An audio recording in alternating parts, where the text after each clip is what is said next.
Hello. Okay, well, this is what I understand, and I'm just going to be direct. What I understand is that somebody actually engages a scheme where they do things like buy and sell children, right? And there's all these reasons why they buy and sell children, and they're supposed to have a certain kind of meaning or whatever that is. I already know the means exist, so that's absolutely not even necessary, that there are plenty of things that can be done, including in connection with access. We have the resources through the Department of Treasury, including in manners that were actually a part of policy recommendations by former Treasury secretaries. That there are things we can do with our municipal financing, including what is supposed to be the actual responsibility of members of an ISD board or people in political office associated with financing, funding, or appropriations connected to public education, including public education that might be involved with some sort of private school option or even homeschool option. There's absolutely nothing at all that justifies A, using somebody under the age of 18 for public financing or availability for private financing for anybody else, and B, that by the time every child reaches the age of 18, they should already have had enough for themselves based upon what they did as a child that is a part of either a trust or some other manner in which they can then participate in their future options, whether it be going to school, whether it be going to travel, whether it be investing, whether it be acquiring property. And the problem is that we needed a generation of responsible adults that would pay for themselves. And instead, what happened is people of my generation were allowed to be exploited by people that did not cover their own deals and engaged in deals they had no right to cover, to engage in.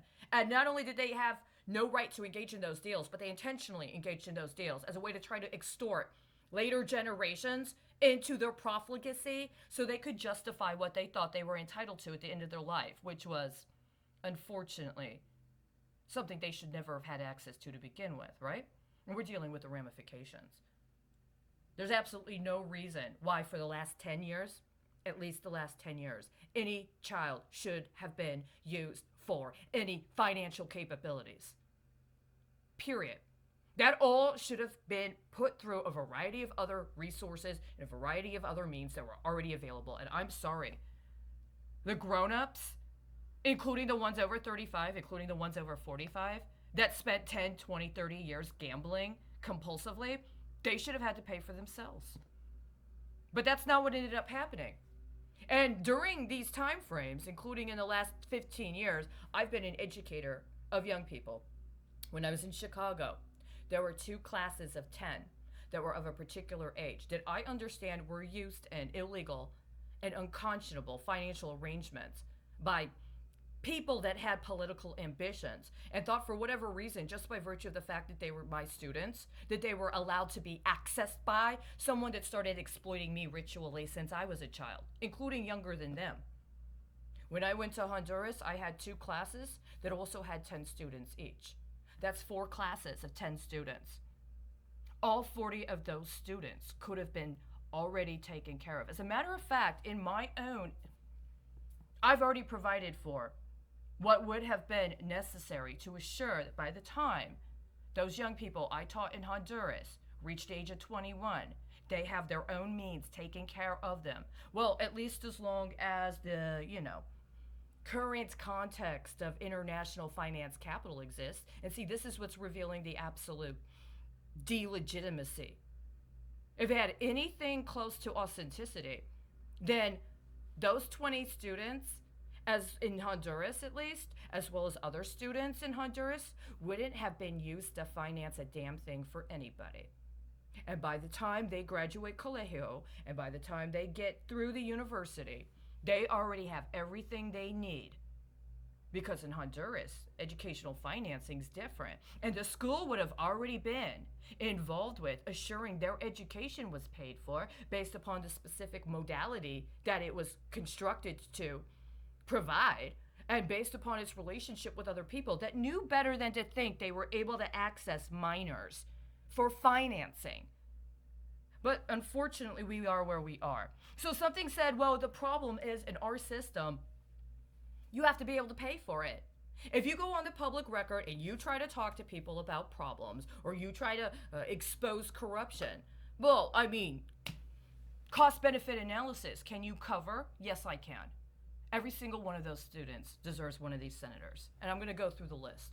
Senator Tom Cotton, Senator Martha McSally, Senator Lisa Murkowski, Senator Kevin Creamer, Senator Lindsey Graham, Senator John Barrasso, Senator Marco Rubio, Senator John Cornyn, Senator Cindy Hyde-Smith, Senator Roy Blunt, Senator Pat Toomey, Senator Roger F. Wicker, Senator Joni Ernst, Senator John Hueven, Senator Tom Tillis, Senator Shelley Moore Capito, Senator Rick Scott, Senator Steve Daines, Senator Mike Braun, Senator Josh Hawley, Senator John Kennedy, Senator Kelly Loeffler, Senator David Perdue, Senator Marsha Blackburn, Senator Ben Sass, Senator Ben Sullivan, Senator Deb Fischer, Senator Pat Roberts, Senator James M. Inhofe, Senator Chuck Grassley, Senator John Bozeman, Senator Rob Portman, Senator James Risch, Senator Ron Johnson, Senator Mike Rounds, Senator James Lankford, Senator Bill Cassidy, Senator Michael B. Enzi, Senator Tim Scott, Senator Richard C. Shelby, Senator Mike Crapo, Senator Cory Gardner, Senator Mitch McConnell.